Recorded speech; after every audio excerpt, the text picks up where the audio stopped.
Once in a land filled with wonder and mystery, a courageous boy named Ethan stumbled upon something extraordinary, an enormous vine stretching beyond the clouds. What secrets lay hidden above? What adventures awaited? Get ready for an incredible tale of bravery, magic, and a world beyond imagination. Are you ready? Let's begin. Ethan lived with his mother in a small cottage at the edge of a bustling village. They owned a goat named Clover, and her milk was their only source of income. Every morning, Ethan's mother would take the milk to the village market, selling it to buy food. One fateful morning, Clover gave no milk. Ethan's mother sighed, worry in her eyes. "What shall we do, Ethan? Without Clover's milk, how will we eat?" Ethan clenched his fists. "Don't worry, Mother. I'll find work." She shook her head. "We've tried that before. No one will hire you. We have no choice but to sell Clover and use the money to start fresh." Ethan nodded. "I'll go to the market today and find the best price for her."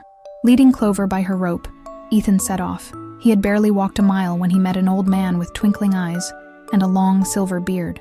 "Good morning, Ethan," the man greeted. Ethan blinked. "How do you know my name?" The old man chuckled. "A wise traveler knows many things. Where are you headed?" "To the market, to sell my goat," Ethan replied. The man nodded knowingly. "And what if I told you I have something far more valuable than money?" Ethan frowned. "What do you mean?" The man pulled 5 peculiar seeds from his pocket. "These are enchanted sky seeds. If you plant them tonight by morning, they'll grow into a vine that reaches the heavens." Ethan hesitated. It sounded unbelievable. "Really?" "Absolutely," the man assured. "And if I'm wrong, you can have your goat back." Ethan considered for a moment before shaking the man's hand. He handed over Clover's rope and pocketed the seeds. Excited, Ethan ran home. "Mother, you'll never guess what I got in return for Clover." His mother's eyes lit up. "Did you get a good price? 5 coins? 10? Maybe 20? Ethan grinned. "Even better. Magical seeds." He opened his palm, revealing the tiny, mysterious seeds. His mother's face darkened. "You traded our only goat for those worthless seeds?" Her voice rose with anger. "Ethan, how could you be so foolish?" Before he could explain, she grabbed the seeds and threw them out the window. "Not another word. Go to bed. No supper for you tonight." Ethan sighed and climbed into bed, his heart heavy with doubt. Had he truly made a mistake? But little did he know. By sunrise, the adventure of a lifetime was about to begin. That night, Ethan lay in his small attic room, feeling a mix of regret and disappointment. Not only had he lost Clover, but he had also upset his mother. His stomach rumbled, reminding him of the supper he had missed. Eventually, exhaustion took over, and he drifted into sleep. When he awoke, something felt strange. Sunlight streamed through his window, but half of the room remained in shadow. Curious, Ethan sat up and rubbed his eyes. Then, he saw it. Something astonishing. The seeds his mother had thrown outside had sprouted into a massive vine, stretching skyward beyond sight. The man had spoken the truth. The vine grew so close to Ethan's window that he barely needed to step outside. He simply climbed onto the thick, twisting stalk, which formed a natural ladder leading into the clouds. Without hesitation, Ethan began to climb. Higher and higher he went, gripping the sturdy vine. The air grew cooler, and the village below shrank into a tiny speck. Still, he climbed. After what felt like hours, he reached the top. To his amazement, a vast road stretched before him, as straight as an arrow, leading to a towering stone castle. Gathering his courage, Ethan followed the path, his footsteps echoing in the quiet skyland. At last, he reached the enormous doorway, where a tall, imposing woman stood. She glanced down at him, raising an eyebrow. "Good morning, madam," Ethan said politely. "Would you be kind enough to spare me some breakfast? I haven't eaten since yesterday." The woman crossed her arms. "Breakfast? You'd best leave before you become breakfast. My husband is a giant, and there's nothing he loves more than roasted boys on toast." Ethan's stomach twisted, but hunger made him bold. "Please, madam, I'd rather take my chances than starve." The giant's wife sighed, glancing around. "Oh, very well, but be quick about it." She ushered him inside and handed him a chunk of bread, cheese, and a jug of milk. Ethan barely had time to take a few bites before thump, thump, thump.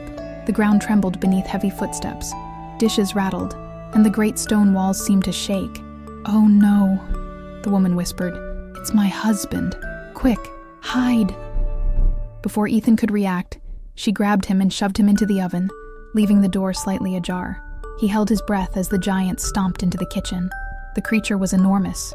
His head nearly touched the ceiling, and at his belt hung 3 calves, their hooves swinging lifelessly. With a grunt, he unhooked them and tossed them onto the table. "Wife," he boomed, "cook me a feast." Then he sniffed the air, his brow furrowing. "Fee, fee, fo, fum," he growled. "I smell the scent of a mortal one. Be he living or be he dead, I'll grind his bones to make my bread." His wife rolled her eyes. "Nonsense. You're imagining things. Perhaps you still smell the boy you ate yesterday." The giant huffed, but let himself be distracted. "Humph, I'll go wash up. Make sure my meal is ready when I return."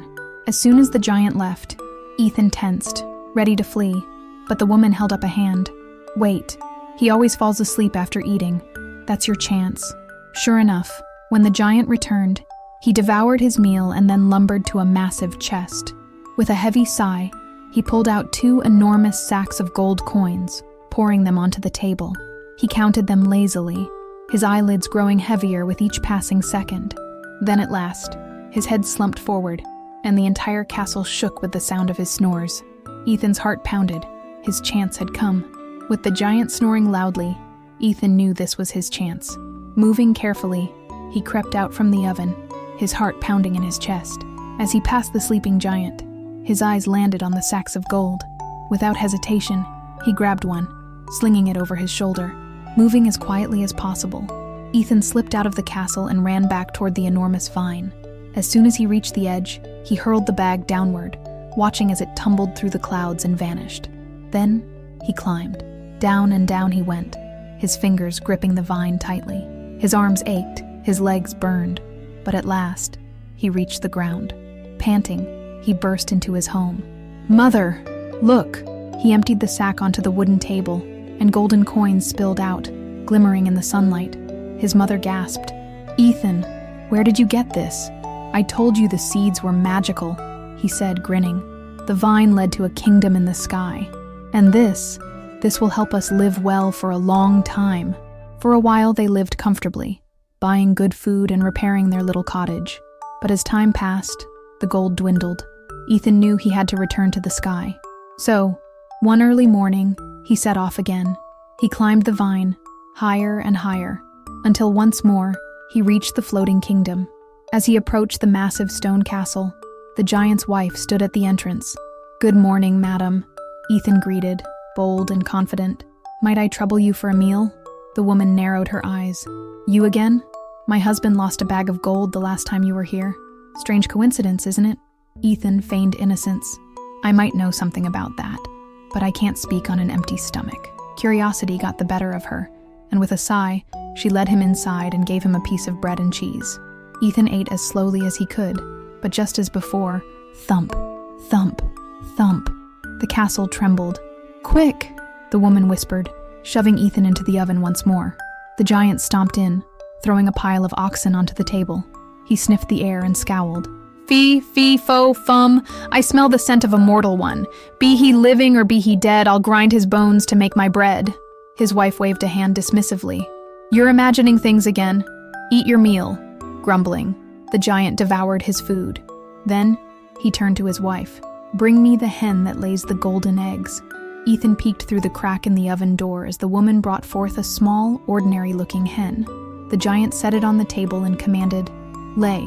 To Ethan's astonishment, the hen laid a shimmering golden egg. The giant grinned, watching the treasure gleam in the candlelight. But soon, his head began to nod, and before long, he was snoring loudly, shaking the entire castle. Seizing the moment, Ethan crept out of the oven and snatched the golden hen. But as he turned to flee, the hen let out a loud cackle, waking the giant from his sleep. "Wife!" he roared. "Where is my golden hen?" Ethan didn't wait to hear the answer. He sprinted out of the castle, racing down the sky road as the giant's furious bellows echoed behind him. Reaching the vine, he climbed down as fast as he could, the hen clutched tightly in his arms. When he finally reached the ground, he stumbled into his home, breathless but victorious. "Watch this, mother," Ethan said, placing the hen on the table. "Lay." The hen clucked and laid a perfect golden egg. His mother gasped. "Ethan, this is incredible." But Ethan was not satisfied. He knew there was still more to discover in the Sky Kingdom, and soon he would return once more, this time with an even bolder plan. Ethan hadn't been hiding long when, thump, thump, thump, the entire castle trembled as the giant stomped in. His nostrils flared, and his eyes darkened as he sniffed the air. Fee, fee, fo, fum. I smell the scent of a mortal one. Be he living or be he dead, I'll grind his bones to make my bread. His wife sighed dramatically. Again with this nonsense? If it's that little thief who stole your gold and your hen, he's probably hiding in the oven. The giant lunged toward the oven, throwing open the door, but Ethan wasn't there. His wife folded her arms. There you go again, accusing the air. It's probably just the scent of the boy you ate yesterday. Honestly, you can't even tell the difference between a live one and a roasted one. The giant grumbled, still unconvinced, but sat down to eat. Every so often, he would pause, glancing around suspiciously.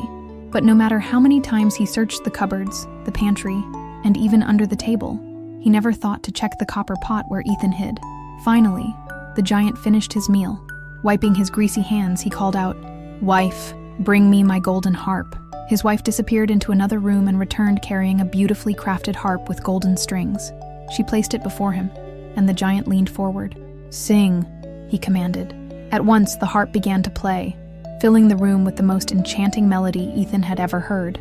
Its voice was like liquid gold, flowing through the air in mesmerizing harmony. The music lulled the giant into a deep sleep, his head tilting forward as his thunderous snores shook the walls. Seizing the moment, Ethan carefully lifted the copper lid and crawled out. Step by step, he moved toward the table, eyes locked on the harp. With a swift motion, he grabbed it. But just as he turned to run, "Master! Master!" the harp cried out in alarm. The giant's eyes flew open. Roaring with fury, he leapt to his feet just in time to see Ethan sprinting toward the door. Ethan ran as fast as he could, his heart pounding in his chest. Behind him, the giant charged after him, shaking the ground with every step. Ethan knew he couldn't outrun him forever. He had to reach the vine. As he neared the edge of the floating kingdom, he didn't hesitate. He leapt onto the vine and began his descent, sliding down as fast as his hands and feet could carry him. The harp trembled in his grip, but he held on tightly. Above him, the giant reached the top of the vine and hesitated. He peered down, watching Ethan disappear below the clouds. But then, "Master! Master!" the harp cried again. The giant growled, tightening his grip on the vine before beginning his descent. The thick stalk trembled under his weight, creaking as he climbed. Ethan's feet hit the ground. "Mother! Mother! Bring me an axe!" he shouted. His mother rushed out, her face pale with fear when she saw the massive figure emerging from the clouds. But she didn't freeze for long. Grabbing an axe, she thrust it into Ethan's hands. With all his strength, Ethan swung the blade at the vine. Crack! The stalk shuddered, but held firm. Above, the giant paused, sensing the movement. Ethan swung again. Crack! A deep split ran through the vine. The giant's eyes widened in horror. With one final mighty strike, Ethan brought the axe down. Snap! The vine gave way. The giant let out a deafening roar as he lost his grip, tumbling from the sky. The earth shook as he crashed to the ground, never to rise again. The beanstalk collapsed in a tangled heap behind him, sealing off the passage to the Sky Kingdom forever. Ethan turned to his mother, breathing hard, the golden harp still clutched in his arms. "We did it," he said, his voice filled with wonder. That night, as the stars twinkled above, Ethan played the harp, filling their small home with its magical melody. With the harp's song and the hen's golden eggs, he and his mother never struggled again. And so, with courage and cleverness, Ethan outwitted a giant, proving that even the smallest hero can achieve the greatest victories.